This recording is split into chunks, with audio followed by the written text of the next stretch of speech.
नमस्कार. ॲडमिन मराठी वर्गतर्फे तुम्हा सगळ्यांचं खूप खूप स्वागत. आज आपण बालविकास आणि अध्यापनशास्त्र म्हणजे CDP मधला एक असा विषय बघणार आहोत जो खूप महत्वाचा आहे. हो ना.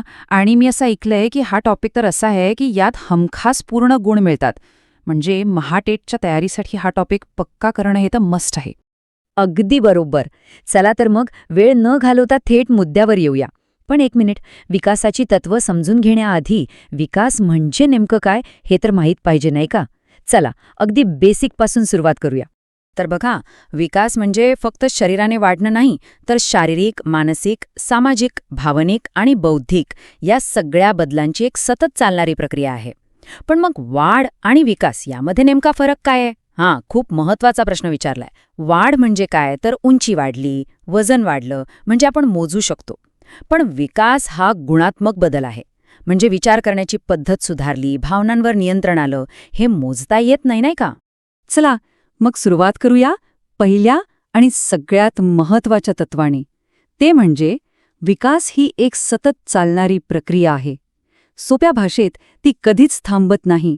जन्मापासून मृत्यूपर्यंत ती अविरतपणे सुरूच असते. अच्छा, म्हणजे असं म्हणायचंय की बालक, किशोर, प्रौढ आणि वृद्ध या प्रत्येक टप्प्यावर आपल्यामध्ये काही ना काही बदल, काही ना काही विकास होतच राहतो. अगदी बरोबर. आणि इथेच एक महत्वाचा एक्झाम पॉइंट लक्षात ठेवा.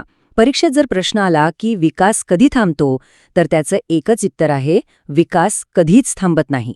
ओके, विकास सतत चालतो हे तर आपल्याला कळालं. पण तो कसाही कुठेही होतो का? नाही. त्याची एक ठरलेली दिशा आणि एक ठरलेला क्रम असतो. चला आता हेच नीट समजून घेऊया. विकासाच्या ना 2 मुख्य दिशा आहेत. पहिली आहे सेफॅलोकॉडल. थोडा अवघड वाटतंय नाव, पण अर्थ सोपा आहे. विकास डोक्याकडून पायाकडे होतो. उदाहरणार्थ, बाळ चालायला शिकण्याआधी मान सावरायला शिकतं, म्हणजे डोक्यावर नियंत्रण मिळवतं. बरं, ही झाली एक दिशा. दुसरी कुठली आहे? दुसरी दिशा आहे प्रॉक्सिमोडिस्टल. म्हणजे विकास आपल्या शरीराच्या मध्यातून, म्हणजे केंद्रापासून बाहेरच्या बाजूला होतो. जसं की बाळ आधी पूर्ण हातावर नियंत्रण मिळवतं आणि मग हळूहळू बोटांनी नाजूक वस्तू पकडायला शिकतं. तर जशी विकासाला दिशा असते, तसाच त्याचा एक पक्का क्रमसुद्धा असतो. यालाच विकासाच्या क्रमबद्धतेचे तत्व म्हणतात. आणि हा क्रम सगळ्यांसाठी सारखाच असतो, तो बदलत नाही. हो, हे तर अगदी बरोबर आहे. म्हणजे जसं इथे दिसतंय, बाळ आधी बसायला शिकतं, मग उभं राहायला आणि मग कुठे ते चालायला लागतं. असं कधी होतं का की बाळ डायरेक्ट चालायला लागलं? नाही, अगदी बरोबर. हाच तो क्रम आहे जो कधीही बदलत नाही. हे लक्षात ठेवणं खूप महत्वाचं आहे. आता इथे एक इंटरेस्टिंग प्रश्न उभा राहतो. जर विकासाचा क्रम आणि दिशा सगळ्यांसाठी सारखीच असेल, तर मग प्रत्येक मूल वेगळं का असतं? याचं उत्तर आपल्याला पुढच्या काही तत्वांमध्ये मिळणार आहे. पहिलं तत्व आहे सामान्य ते विशिष्ट. याचा अर्थ खूप सोपा आहे. मुलांच्या सुरुवातीच्या क्रिया किंवा हालचाली या खूप सामान्य, मोठ्या आणि अस्ताव्यस्त असतात. पण हळूहळू त्या अधिक नेमक्या आणि विशिष्ट होत जातात. अच्छा, आता कळलं.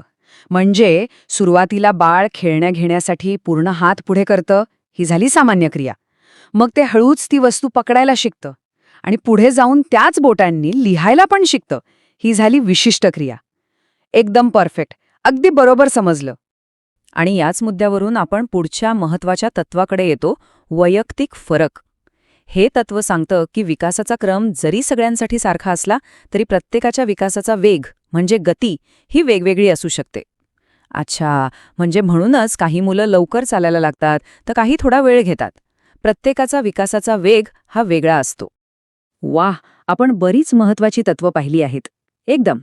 मग आतापर्यंत जे काही आपण शिकलो ते कितपत समजलंय हे तपासायला एक छोटासा प्रश्न घेऊया का? चला तर मग, हा आहे तुमचा प्रश्न. एखादे बाळ वस्तू पकडण्याआधी पूर्ण हात हलवते. हे विकासाचे कोणते तत्व आहे? एकदम सोपा प्रश्न आहे. नीट विचार करा आणि तुमचं उत्तर खाली कमेंट बॉक्समध्ये लगेच टाईप करा. आम्ही तुमच्या उत्तरांची वाट बघतोय. तुम्ही उत्तर कमेंट करत असाल तोपर्यंत एक छोटीशी पण महत्वाची गोष्ट. आपल्या चॅनलवर व्याकरणाची एक संपूर्ण प्लेलिस्ट आहे, ज्याची लिंक तुम्हाला डिस्क्रिप्शनमध्ये मिळेल. ती नक्की बघा. आणि हो, हे विश्लेषण आवडत असेल तर लाईक, शेअर आणि सबस्क्राईब करायला विसरू नका. चला आता सगळ्यात महत्वाच्या भागाकडे येऊया. ही सगळी तत्वं तर आपण शिकलो, पण परीक्षेत यावर प्रश्न नेमके कसे येतात, महाटेटमध्ये या तत्वांचा वापर कसा करायचा ते पाहू. बरोबर. आपल्याला साधारणपणे विधानावर आधारित प्रश्न, जोड्या लावा म्हणजे तत्व आणि त्याचं उदाहरण, कारण परिणाम आणि संकल्पनांवर आधारित MCQs अशा वेगवेगळ्या प्रकारच्या प्रश्नांसाठी तयार राहायला हवं. आणि यावर मास्टरी मिळवण्यासाठी काही स्मार्ट टिप्स आहेत. पहिली, प्रत्येक तत्व उदाहरणासोबतच लक्षात ठेवा. दुसरी, डोक्यापासून पायाकडे किंवा केंद्रापासून बाहेर असे जे महत्वाचे शब्द आहेत ते लक्षात ठेवा. तिसरी आणि सगळ्यात महत्वाची, जेवढे जास्त शक्य होतील तेवढे MCQs सोडवा. आणि चौथी, संकल्पना समजायला अवघड वाटली तर अशा चित्रांचा किंवा डायग्रॅम्सचा वापर करा. ओके, तर मग निघण्यापूर्वी आपण जे काही आज शिकलो त्याची एक सुपर फास्ट रिव्हिजन करूया, म्हणजे सगळं डोक्यात पक्क बसेल. मी तत्व सांगते, तुम्ही पटकन मुख्य कल्पना सांगा. रेडी? चला. सतत प्रक्रिया, कधीच थांबत नाही, क्रमबद्धता, ठराविक क्रम असतो, सामान्य ते विशिष्ट, मोठ्या हालचालींकडून सूक्ष्म हालचालींकडे, सेफॅलोकॉडल, डोक्याकडून पायाकडे, प्रॉक्सिमोडिस्टल, केंद्रापासून बाहेर, आणि शेवटचं वैयक्तिक फरक, प्रत्येकजण वेगळा असतो. उत्तम. आणि जाता जाता एक मास्टर टिप. हा अख्खा टॉपिक लक्षात ठेवायचा असेल ना, तर फक्त 3 शब्द लक्षात ठेवा: क्रम, दिशा आणि फरक. हे 3 शब्द म्हणजे या पूर्ण प्रकरणाची गुरुकिल्ली आहे असं समजा. तर आजच्यासाठी एवढंच. पण थांबा, तुमच्या सरावासाठी या टॉपिकच्या PDF नोट्स आणि एक फ्री क्विजची लिंक खाली डिस्क्रिप्शन बॉक्समध्ये दिली आहे. ती नक्की सोडवा. आणि हो, व्याकरणाची प्लेलिस्ट पाहायला विसरू नका आणि आपल्या मराठी वर्ग चॅनलला लाईक, शेअर आणि सबस्क्राईब नक्की करा. मराठी वर्गसोबत शिकल्याबद्दल तुम्हा सर्वांचे खूप खूप आभार. भेटूया लवकरच पुढच्या विश्लेषणात.